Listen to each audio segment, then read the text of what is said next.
around creative thinking, which was the contrarian. So I figured Yeah. we'd start with this one today and go over 3 things that work really well. And I'm particularly thinking about a sort of sales or marketing kind of bent on this, right? Which is to say, if you want to show your clients that not only are you different, but that you think differently, and there's an advantage and possibly a competitive or market advantage to how you think, then you need to know good, reliable ways to come up with different things than what everyone else is saying and thinking. Mm-hmm. And the very first and easiest one that almost all of us, because all of us are a bit contrarian some of the time at least, is to just take whatever anyone is saying or believing, or even what you're saying or doing or believing, and just say, that's wrong. Here's why. And then work to take a few minutes. It doesn't take very long usually. Come up with the reasons to argue against why something is true or why you think something is true. It's very reliable. We're going to get to another one that's even more reliable for letting people think you're smart. But this one is very reliable to just think. take the opposite view and explore it. And you will find on every issue and every assumption or belief or whatever that there are things that are valid on the other side of any argument, and there are many sides to every argument. And from those valid alternatives, you can craft together a messaging when you're talking to prospective clients or you're trying to expand the amount of business you're doing with a current client to sort of widen their horizons and ensure that they understand that you're thinking about stuff differently than everyone else. And so they're not going to get, the same mediocre results they're going to get from everyone else they're talking to. So this And is like this beyond the high school. You really loved the contrarian one, yeah? I love contrarian. So this is like beyond the high school debate team. Oh yeah, it's not that, Okay. like abortion's good. Okay, now abortion's bad. Argue that. Right? But I mean, for everything you can think of, we should be advertising more on social media. Like, okay, that's wrong. Here's why. Right? I'm not saying that it's wrong to advertise social media. I'm saying there are other ways to think about it. Explore those and at least have them in your pocket when you're talking to your clients. Yeah. There's nothing worse than being caught short because you haven't thought something through for the sake of spending 3 minutes on being a contrarian and being ready with the arguments for them. Anyone want to be a contrarian and argue against me arguing against? So this is the non. Yeah, the non-contrarian. Yes. I do appreciate being a contrarian, and I tend to take that stance a lot. Yeah. Mainly just to shake people up and to create pattern interrupts. Yeah. On the other hand, if you're interested in peace of mind and having a lot of harmony within any group, organization, tribe, or family for that matter, it's better to not always be a contrarian. No, I'm okay with being a contrarian. It's fine. I'm okay with pushing against. Ideas and beliefs are really fragile, right? I don't mean they break easily. They're not strong in the sense that they're kind of like a balloon with air in it, and you can definitely push into it and create a different shape. Well, you may not pop it, but you might deflate it somewhere. Yeah, or just reshape it into a giraffe. Right. A giraffe. We're going to do balloon animals today. Oh yeah, we're all into balloon animals. All right. So then the next one, especially around marketing, not so much in sales, but especially around marketing, is to start looking or thinking about the edges. There are a lot of edges. I've got like a note that I keep where it must have like 100 different types of edges you can go to in a market. And so if you're, if you are in the food business or you make like a snack, it could be, saltier than everything, sweeter than everything else, spicier, more savory, smaller, bigger, harder, softer. Like there's an edge in any direction that you look in. There is a horizon, right? Right. You can go to that horizon and in many cases be one of the very few competitors in that space. And if you can manage to pull together 2 horizons at the same time, 2 edges, then you're almost certainly going to be the only competitor in that space. Crisper and funnier. There you go. See? Sweeter, but hot. Hot and sweet, baby. Yeah, but hotter. So it's more than always. Right. I mean, we're not talking about, adding a tiny bit of heat. We're talking about like adding a Carolina Reaper kind of thing, right? Or To a go right jalapeno. out to an edge. Now you can come back a bit from the edge, but the thing about edges are they're instantly memorable to the people that you're communicating with. So maybe you only deal with billionaires. Maybe you only worked for nonprofits who help single mothers that have green eyes and 9 fingers. I mean, I'm not saying now the challenge with the edge is I do not know who came up with green-eyed mom. 9-fingered, green-eyed single mothers. Interesting. I don't. Quite a The niche. only caution I have on the edge, it's always worthwhile to think about where you would be and what edge you could own. Yeah. The only thing is, and I forget, it might have been the an economist, Galbraith, I think. Oh yeah, John Kenneth. Yeah, John Kenneth, right? I think this quote is attributable to him, which is that just because there's a gap in a market doesn't mean there's a market in that gap. Right? Maybe the gap in the market exists because it doesn't make sense to compete in there. Yeah, maybe there for a reason. Yeah. Maybe we're not there yet in like having something that could actually, capitalize on a gap in a market. So unless your store is called the gap, doesn't mean you're going to make money. But if there is a gap and no one else is there and there's a way to make money, you should get in there. You're just throwing away money if you don't take advantage of that. And fall into the gap. Fall into the gap. Their slogan. So. Yeah. I can't. I'm trying to think of any of the other edges. This is why I have notes. These edginess. Because I like it. Could you be edgier? That could be part of your more than. Yeah. I mean, there are restaurants where people go because the staff are famously surly, right? Yeah. Yeah. We got one. Durgan Park. There are clubs where you go to get insulted. There are comedians that you go to see live because they love hecklers from the audience and they embarrass them. And like, it's a thing. That's an edge case, right? Yeah. Yeah. That's the Rodney Dangerfield brand from long ago. Yeah. So you get a comedian like that. You get a comedian like, what's the guy's name who like makes fun of the fact how much he loves food and has the kids and lives in New York City? Oh, yeah. Yeah, you know who I'm talking about, right? I know who you're talking about because he's big. That guy. No, I can't believe I'm blanking on his name. I love Jim Gaffigan. Jim Gaffigan. So like Jim Gaffigan. Sorry, I got the right? Jim. Yeah, one of my favorites, by the way. Yes. And so he has one of the greatest lines I've ever heard, which is shampoo is a terrible name for a product. Absolutely. It's got poo in it. And sham. It's not even real. It's a sham, too. Well, shampoo could be, in some ways, non-poo. So in that case, it might be really good. So I'll be a contrarian to that remark. Sure. But there's always an edge. There's multiple edges. You should explore the edges. You might find that you're uniquely suited to an edge. And while the market is going to be a lot smaller, it usually pays more, and you're the only one there charging. And that goes back kind of, John, a couple weeks ago when we were talking about some of the benefits of a halo niche. Is that when people talk to you and say, well, how much does it cost? You're the only one that they're ever going to be able to talk to. So it costs what you say it costs. Mm-hmm. It's not like they can go on Upwork and find 19,000 other people who do on the exact same edge. I'd follow with what's in your wallet. Yeah. Mm-hmm. And then the last one, also going back to something we talked about yesterday, is that literally everything is built on assumptions. And sometimes the assumptions are really rock solid, but even when they're rock solid, they're not. John and I were talking, we joined a couple of minutes before the live stream started.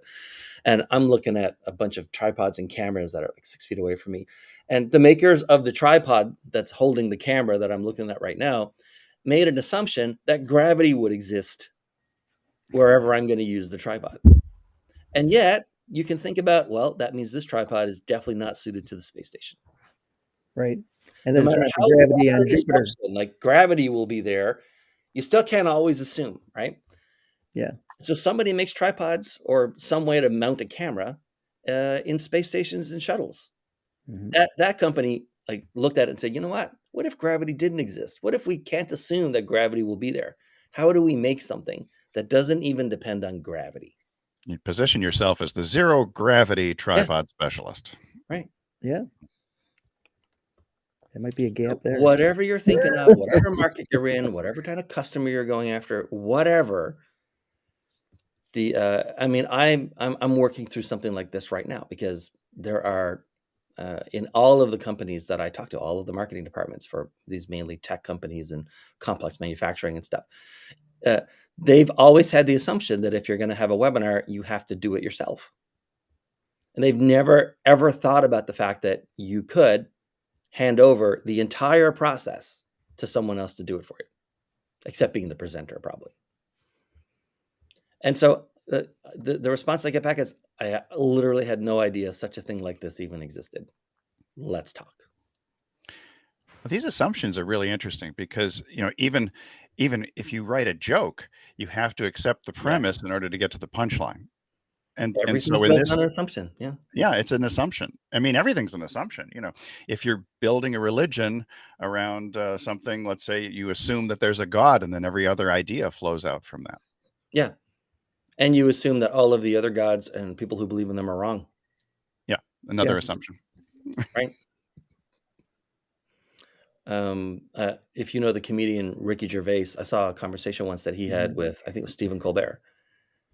And I think Gervais is sort of like famously an atheist. Oh, yeah. And Colbert is kind of famously a Catholic. Exactly. And so Colbert says, so like, you're an atheist, you don't believe that there's a God. And Gervais says, well, around the world, if you add them up, people collectively believe in about 3,000 gods, but you only believe in one. So you don't believe in 2,999 gods, and I believe in one fewer than you do. Now that's a reframing. Yeah. Great. But literally everything is built on assumptions. Of course, you have to make assumptions or you'd never get out of bed. In fact, you couldn't even stay in bed because you're assuming you would not be crushed by a on fire 747 that's about to come through your roof if you stayed in bed. And you assume the sun will come up. You assume gravity will be working today when you get out of bed, so that you don't need that zero gravity tripod. You assume today is not the day that someone needs to use the launch codes, right? Correct. Right. That's my assumption. That's the assumption. You have to go through it. And yet everything that seems stable is built on assumptions where almost certainly one or more of the assumptions it's built on is no longer valid. But enough stuff has been built up and around it that it's kind of like a building. Like you see these buildings, I don't want to go into politics. You see like honeycombs and termite mounds and stuff where like chunks have been knocked out.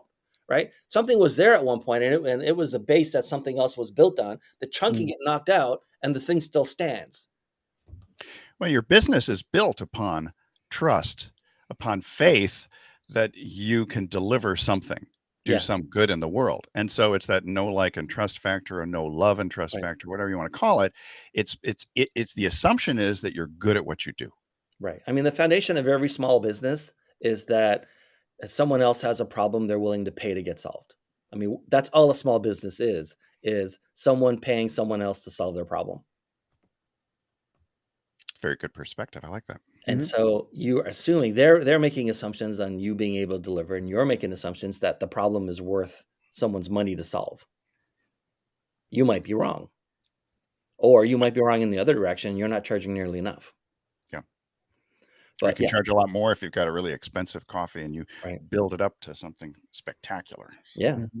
But if you look at everything, especially anything that seems stable or anything that you depend on or anything that your prospects or customers depend on, I guarantee you one or more of the assumptions that it's based on is no longer true.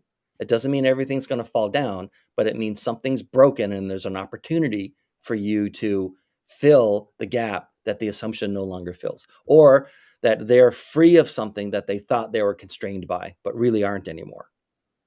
It may not be the primary assumption for why the business exists. It No, could not be at all. a subsequent one, customer service versus something else.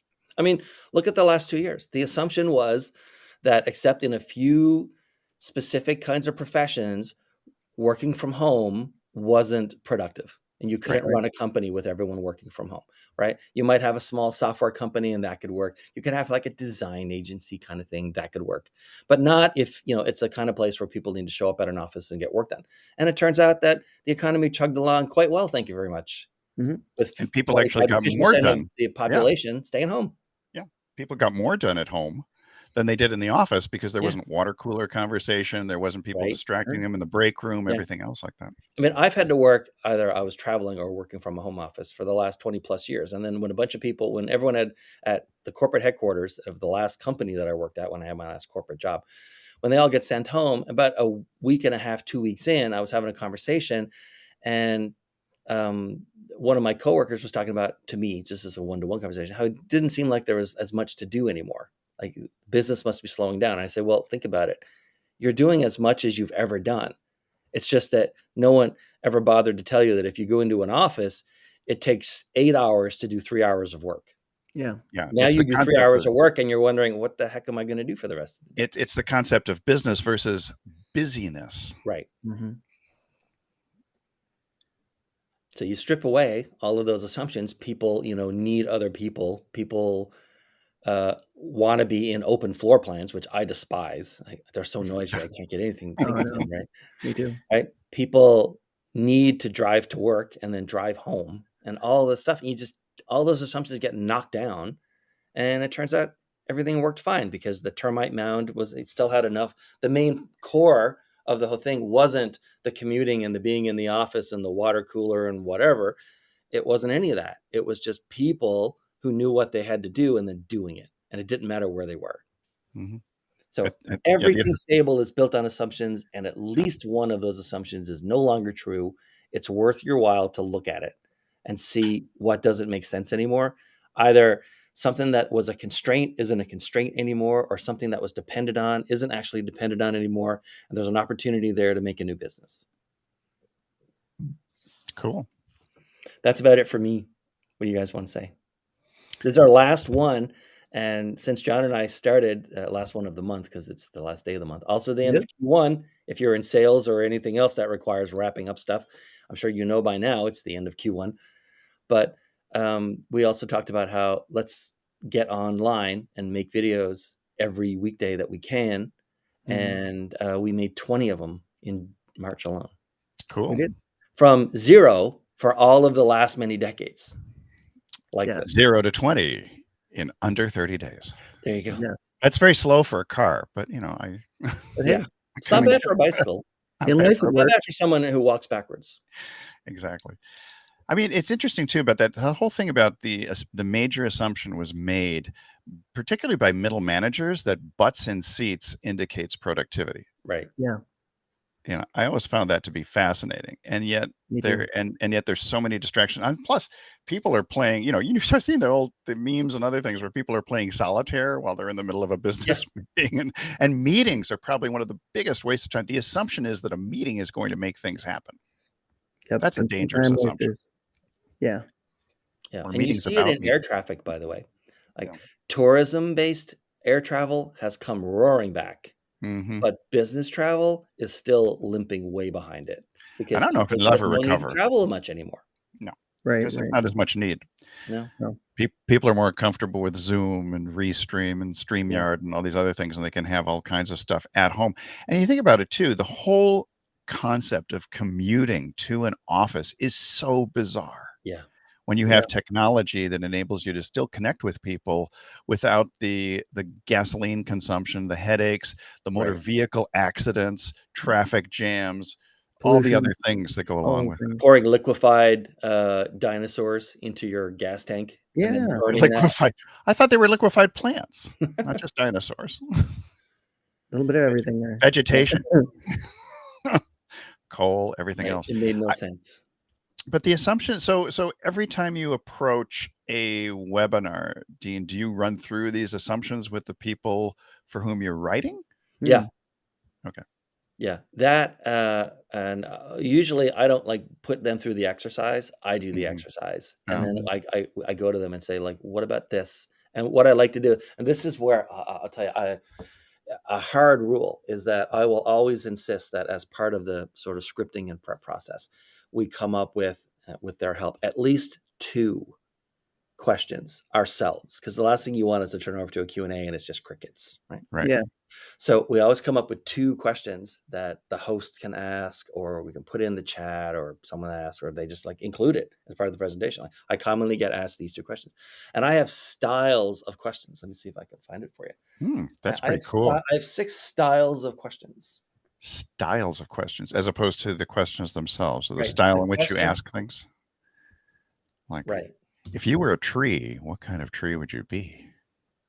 That's the Barbara Walters question, actually. That's from long ago. Put some style into your questions. The 6 styles of questions. And actually, we run, is a little like, no one's going to ever see this, but just in case, we run the second Tuesday of every month. I run with Heather Caven, and usually a long form guest in a 30-minute thing. We have like This Audience Means Business. It's like the monthly show, right? Mm-hmm. And I give the interviewer, I give the guest rather, because I'm the interviewer and so is Heather. I say, here are the 6 questions that we want you to come up with.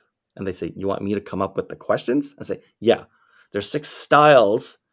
I'm going to give you 6 styles, and you're going to like turn them into real questions. So the first one, and if in a webinar, you absolutely make this one the first one, is the scary question. It's just called the scary question. And here's the scary question. I did a webinar yesterday for a client. It's like number 1, right? And the scary question is a question that if you had time to prep for it, you're okay. But if someone had sandbagged you and surprised you with it, you'd be like, oh crap, what am I going to do? What am I going to say? That's a fantastic question to open a Q&A period with, because there are a couple of major drop-off points for attendance and attention when with a webinar audience. The first drop-off is when you pivot into the Q&A, because most Q&As are just like deserts of mediocre bullshit. And there's a whole other reason for that. One of the days, we talked about the 4 main reasons people register and attend live webinars. There's a whole other set of why people ask the questions that they ask in webinars, and there's various reasons, and most are self-serving and so on. Right. But that drop off, the other drop off, by the way, is when you pivot into your call to action, or what you might unceremoniously call the pitch. Right. You're going to pitch me now and try to sell their stuff. But when you move into Q&A, a lot of people drop off. And so I always have the very first question, a scary question, because people will like, wow, I can't believe they asked that.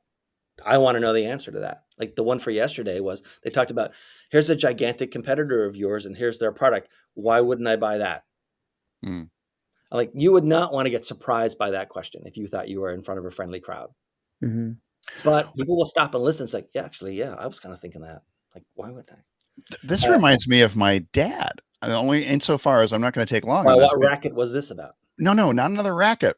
It was that he was an expert witness testifying in automobile cases in Western New York. And so at one point he talked about feeling this particular muscle, the piriformis muscle, which is in your beneath the gluteus. And so the opposing attorney, the defense attorney, which is really the insurance attorney, asked him something about, Dr. Vogelman. He says, you're saying that you can feel this muscle. Well, not even the orthopedic surgeon who previously testified says, how can you possibly do that? And my dad just smiled sweetly, looked at the jury and said, I'm very good at what I do. There you go. And I always remember that as that's just a great thing to remember, that, if you can always come back with, I'm very good at what I do. Nobody is like me. I'm unique. So anyway, so what are these other styles? Other styles. The next one, the rest can be done in any order, but I recommend the scary one be done first. Okay. The next one is the expected question with an unexpected answer, which is kind of what you just gave an example of, right? They're going to hit you with something, but you pivot it and make it about something different, right? That's literally pivoting, because you turn to the jury, you avoid the attorney. Right. Yeah. And then the third one is the unexpected question. Now, it can be hard for people to come up with an unexpected question, but and I usually have to help them work through a couple of alternatives for that. But an unexpected question is, okay, well, you race cars for a living. I'll give you a great example. This is like when I was a kid and I watched a show called Nightline with Ted Koppel. Yeah. Yes, Nightline. He's interviewing a high jumper who has just recently come back into the sport after losing their leg. And sort of the unexpected question is losing a leg an advantage? Like, how could it possibly be an event? But it turns out it was. He said, yeah, it's like 11 pounds, 12 pounds of weight. I don't have to, because I always sort of pivot off of one leg anyway to jump. Now there's 11 or 12 pounds of other leg I don't have to carry. Which means he can go into the Paralympics, but would disqualify him for the regular Olympics, I would imagine. Yeah. And the next one is the expected question with a bridge into a something else answer. So it's that, and you see this with politicians a lot, right? It's like, yeah, that's that's a great question, but really the issue is you should be thinking about X because that's the blah blah blah, and they sort of like divert it, right?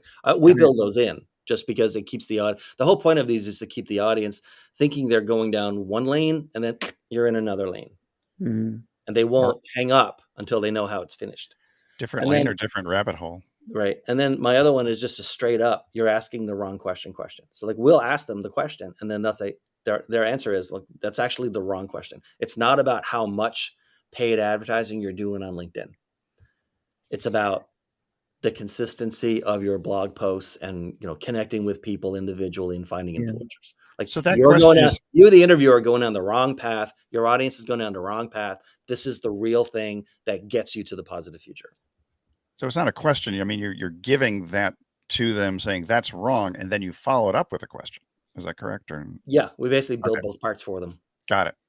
And then the last one is sort of a swing for the fences where you can just say, so if you didn't have the constraint, because you're a one person business. And so you don't have really a lot of time for anything. If you didn't have that constraint, or if you're in whatever, you're a strategy coach. And so if you could have any client and you just like put them way out almost to an edge, right? You say, if you could go out to an edge, what edge would you pick and why? People like those questions. Well, the variation I've heard of that is that if you had a realistic magic wand, what would be the result? Yeah. What's a realistic magic wand? A realistic, that came from Christian Michelson, who's a big coach and a little bit on the woo-woo side, but it was interesting. They always talk the realistic magic wand because it took away a little bit of the fantasy of the magic wand and saying, it's real. Don't dream about it, but what would you do if you had what would you 3 times really the amount do of money right now? Exactly. Yeah. So those are the 6 styles of questions that we use. I like those. Always use the scary one. Always use the scary one. Freak it's people always out. The first one because it's the one that'll hook the audience. You only need to hook them for a few minutes into a Q&A period, and nearly all of them will hang out for the rest of the Q&A. So is that hook designed to agitate pain or just to like put them into a state of shock or fright or because these are live events? Yeah. Part of the reason, and it depends on the individual, but anywhere from 10 to 50% of the reason people attend a live event is because something can go horribly wrong. Yeah. It's like right. NASCAR. It's just human nature to like, you watch the guy on the tightrope and part of you is thinking, gee, I hope that guy's all right. And the other part's thinking, how cool would it be if he splattered right onto the concrete down there? Oh, he's like, ugh. So people love that sort of, tension, but they make the tension internally. You're not making it. You're just riding it. You're surfing it. Right. So the scary question surfs the tension that's already inside the audience. I like that. It surfs. It's like you're surfing across the conscious and you're kind of stimulating the subconscious in terms of danger, Will Robinson. Yeah. Everyone's got like a rubbernecker voyeur kind of mentality to some degree in any live event. And so we surf that right into, because usually how attention works with an audience, if you can sort of pivot them or move them and sort of renew or refresh their attention level, then they're good for another several minutes of hanging out with you. Huh. Interesting. So that's what the scary question does. It resets their attention countdown timer, which everyone has, which is also why the first 5 minutes of a live event or a webinar are so critical. Like I dispense with every part of the housekeeping and agenda. There is no agenda in any of the stuff I write for people. There's no housekeeping section. We do tell them, if you have a question, put it in the chat. We'll get to it. But that's it. That's as much housekeeping as anyone's allowed to do. Yeah, you're not going to tell them to close your other tabs or browsers, put away your phone. Right. No more coffee for you. Here's our agenda, blah, blah, blah. I also don't let people give long introductions. Yeah. Right. My name is X. My title is X. And this is what I do. I've done X, usually a 3-parter. My name, my title, and what makes me an expert worth listening to for the next 20 minutes. That's it. I like it. That's as much as they're allowed. And then they go right into content. and we're always sort of like resetting them. Yeah. Well, I think I get annoyed sometimes when somebody spends like 3 to 5 minutes, saying, well, we're just going to wait for people to show up. And I don't how do are that you all either. doing? Actually, Where are we you have from? we have a plan around that. So we have I call, but until you kick off and start saying, what you're going to say in your main content, the audience is, I call the audience before the kickoff, the pre-audience. And the pre-audience has to be entertained while you're waiting. So, and now in the ones I'm doing for most of the clients these days, they're shortened down to 30-minute sessions anyway. So you don't have much pre-audience. And we start like militarily, regimentally, rigidly on the nose, and then we go through. But for any of the longer ones, for where there's a pre-audience, we actually have like an anecdote or something, a little story. I recommend that they have a story about sort of the early days of their team or the early days of the company. And as long as that's two or more years in the past, if you talk, and the anecdote is about how like a mistake you made, a wrong assumption, a scary question you got, something like that. That'll just keep the audience sort of mentally engaged until you do your real kickoff. And the whole point is you don't want to lose them because everyone joins. And even some people like to join sessions early and just do their work and stuff until it really starts. But to me, those people, their attention countdown timer has still started.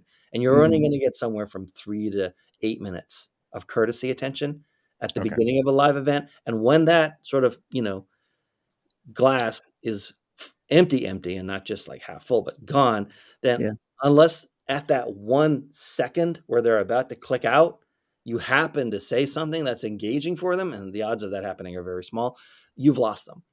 So we actually come up with a story ahead of time, and so and it's just sort of told casually, because we're sort of chatting while we're waiting for the session to kick off, but that's what we're doing. We're like setting up to humanize and create affinity with the client. It's a scripted casual chat. You got it. Every little bit. I don't make webinars for these folks. I orchestrate webinars. Yes. Every second is accounted for because I'm constantly petrified of losing anyone in the audience.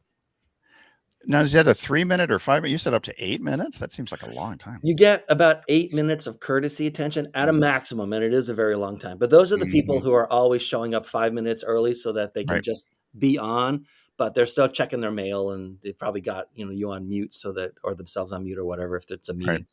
So that's the maximum that I've ever really encountered in real life. But normally it's like 3 to 5 minutes.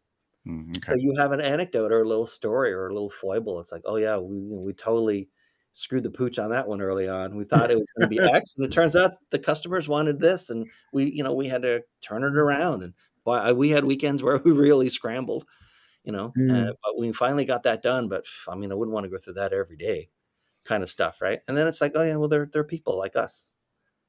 And if it's at least 2 years in the past or further, people don't associate a failure that long ago with the safety factor of, can I trust these guys to work on my stuff tomorrow? The whole thing is mapped out. It is as precisely done as a movie. Yeah. Anyway, let's get going. We're going over by a lot. The rabbit hole. It's all right. It was good. There you go. That was very good. I love the 6 questions. What's in the chat? Do we have anything in the chat? No, we're good. No, we're good. All good in the hood. Okay. We're good. It's like an ad. All right. Thanks, everyone. Have a good